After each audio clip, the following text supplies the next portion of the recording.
আমরা একটি প্রাথমিক ধারণা পেয়েছি নির্বাচনটি কবে হতে যাচ্ছে। এটি একটি ভালো খবর নিঃসন্দেহে। তবে আমরা আরো বেশি আনন্দিত হতাম এবং আশ্বস্ত হতাম, দেশের মানুষও আশ্বস্ত হতো, ঠিক রোড ম্যাপটি কি হতে পারে, কবের মধ্যে তারা নির্বাচন নিয়ে ভাবছে, এটি যদি তারা আরেকটু পরিষ্কার করত তাহলে আমার মনে হয় দেশের মানুষ আরো অনেক বেশি আশ্বস্ত হতো। আপনারা জানেন যে দেশে 5ই অগস্টের পর থেকে নানান মহল বিভিন্ন রকম ষড়যন্ত্রে ব্যস্ত। তারা এই সরকারকে একদিনের জন্য শান্তিতে দেশ পরিচালনা করবে এই সুযোগ দিতে রাজি না। সেই জায়গা থেকেই আমরা বিশ্বাস করি, দেশের মানুষও বিশ্বাস করে, একটি নির্বাচিত সরকার যত সহজে এই ধরনের অস্থিতিশীলতা বা সমস্যা মোকাবেলা করতে পারে, আর কোনো সরকারের পক্ষে তত সহজে এই ধরনের সমস্যা মোকাবেলা করা সম্ভব নয়। সুতরাং দেশের স্বার্থে, মানুষের স্বার্থে একটি নির্বাচন যত দ্রুত সম্ভব দিলে সেটা সকলের জন্যই মঙ্গলজনক হবে। দ্বিতীয়ত হচ্ছে, আমরা দেখেছি একটা অর্থনৈতিক স্থবিরতা আমরা লক্ষ্য করছি, দেশি বিদেশি বিনিয়োগ কিন্তু সেভাবে হচ্ছে না। বিকজ বিনিয়োগের জন্য একটা স্টেবল পরিবেশ সকলেই চায়। ব্যবসায়ীরা বিনিয়োগ করবে তখনই যখন দেশে একটা স্টেবল অবস্থা বা স্থির অবস্থা বজায় থাকবে। সো সেই দিক থেকে চিন্তা করলেও নির্বাচিত সরকারের কিন্তু কোনো বিকল্প নেই।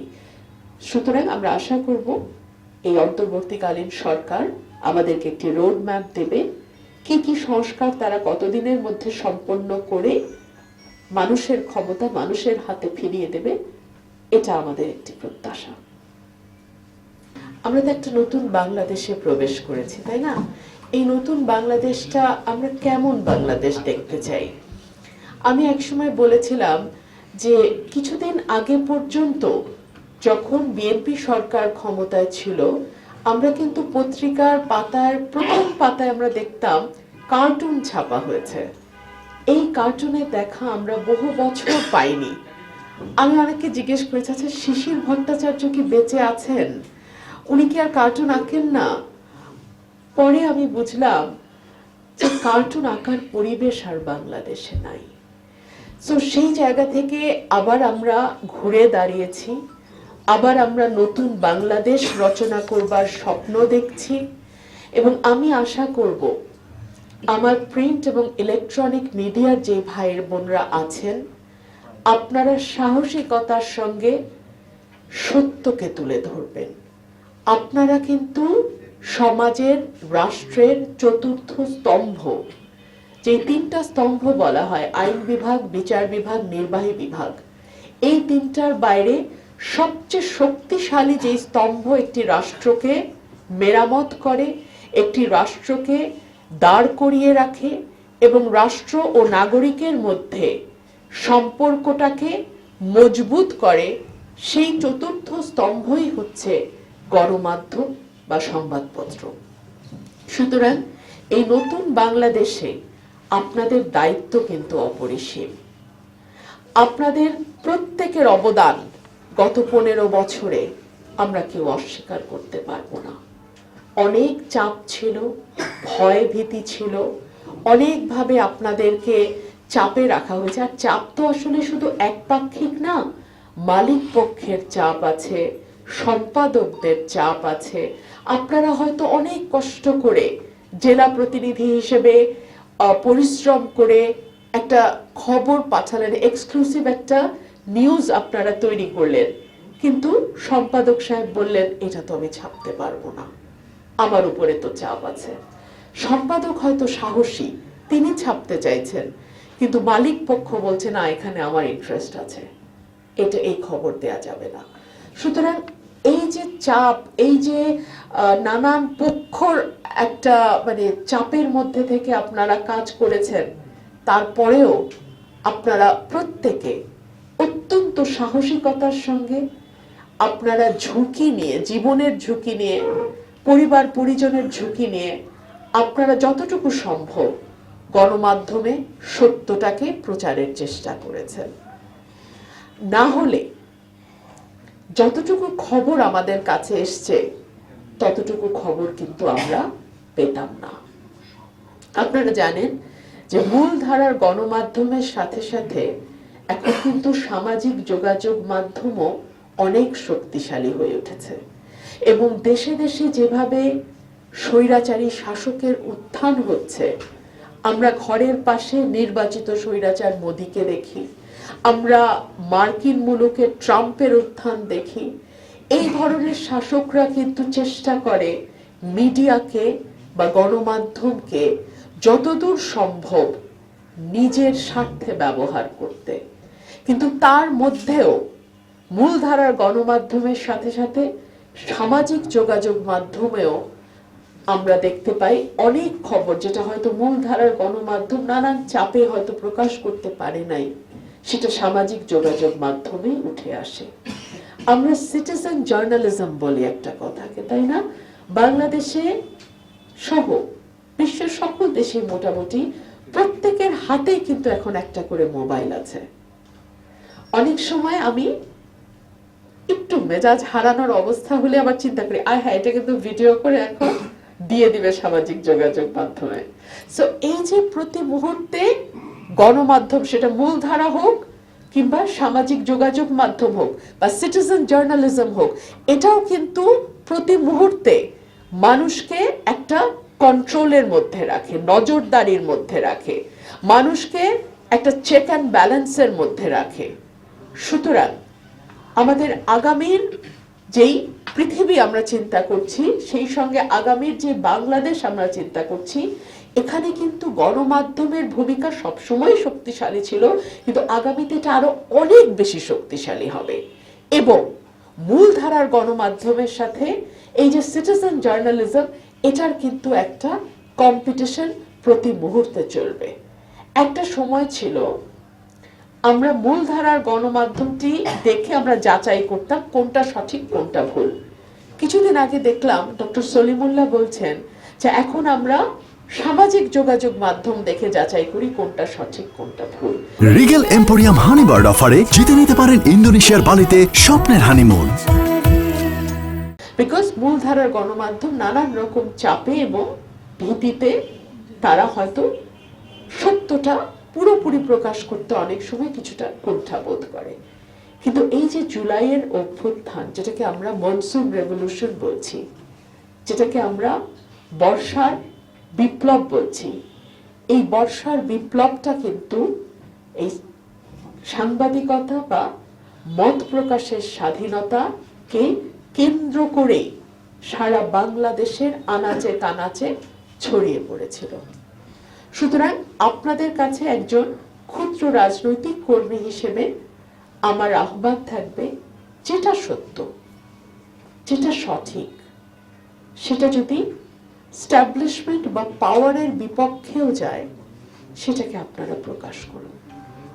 আমার ক্ষমতা, আমার জায়গা খুবই ক্ষুদ্র, খুবই ছোট্ট একটি জায়গায় আমার অবস্থান, কিন্তু এই ছোট্ট অবস্থান থেকে আমি আমার শতভাগ সহযোগিতা, শতভাগ সমর্থন আমি আপনাদের দিয়ে যাব। আপনারা যদি আমার বিরুদ্ধেও কোনো খবর যেটি সত্য সেটি প্রকাশ করেন, আমি সেটা মাথা পেতে নেব।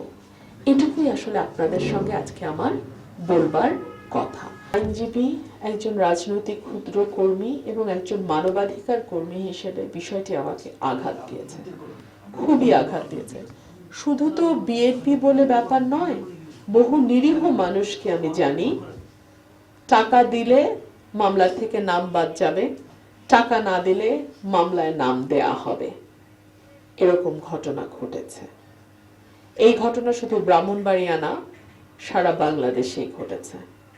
দুই হচ্ছে, আগে হয়তো কোনো কারণে শত্রুতা ছিল, এখন আমার অবস্থা একটু শক্ত হয়েছে, একটু শুভ দিন আসছে বলে মনে হচ্ছে, আমি আমার জমির দ্বন্দ্ব যার সাথে, পারিবারিক দ্বন্দ্ব যার সাথে, গোষ্ঠীগত দ্বন্দ্ব যার সাথে, তাকে এনে মামলায় দিয়ে দিচ্ছি।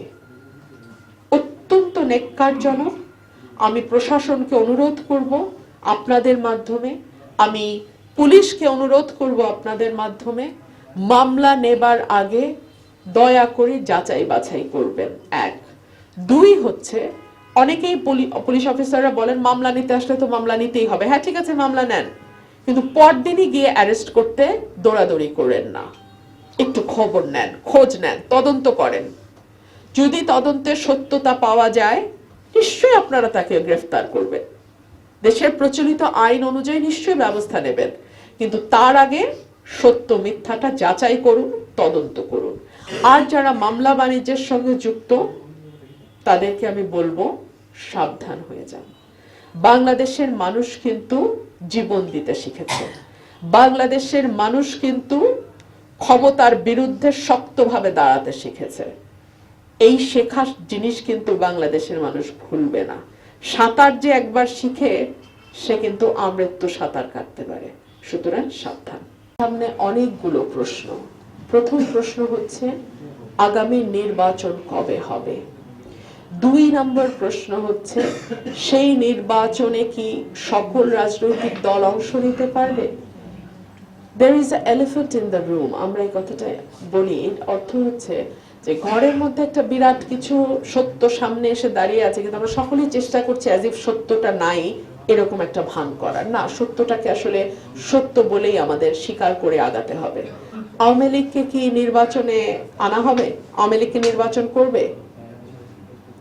কারণ আমরা দেখতে পাচ্ছি একটা বড় অংশ যারা এই গণ অভ্যুত্থানের স্টেক হোল্ডার, তারা কিন্তু চাইছে না যে আওয়ামী লীগ নির্বাচন করুক। তারা বলছে সকল বিচার শেষ করে নির্বাচন হবে।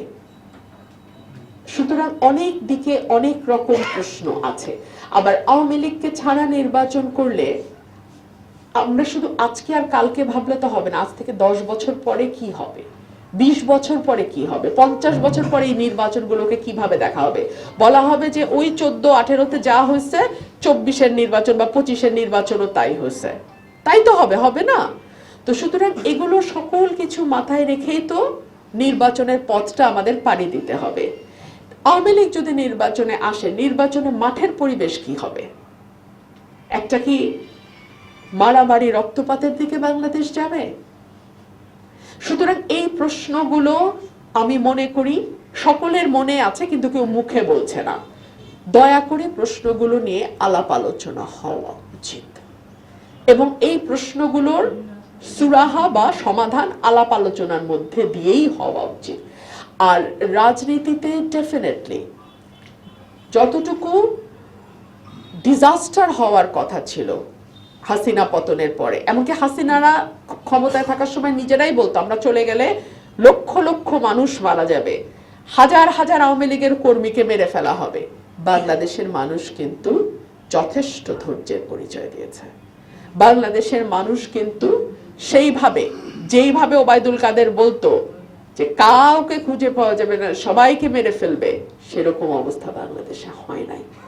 বাংলাদেশের মানুষ যথেষ্ট ধৈর্য, সহিষ্ণুতা এবং সহমতের ব্যাপারে তারা যথেষ্ট পরিমাণ ধৈর্যের পরিচয় দিয়েছে।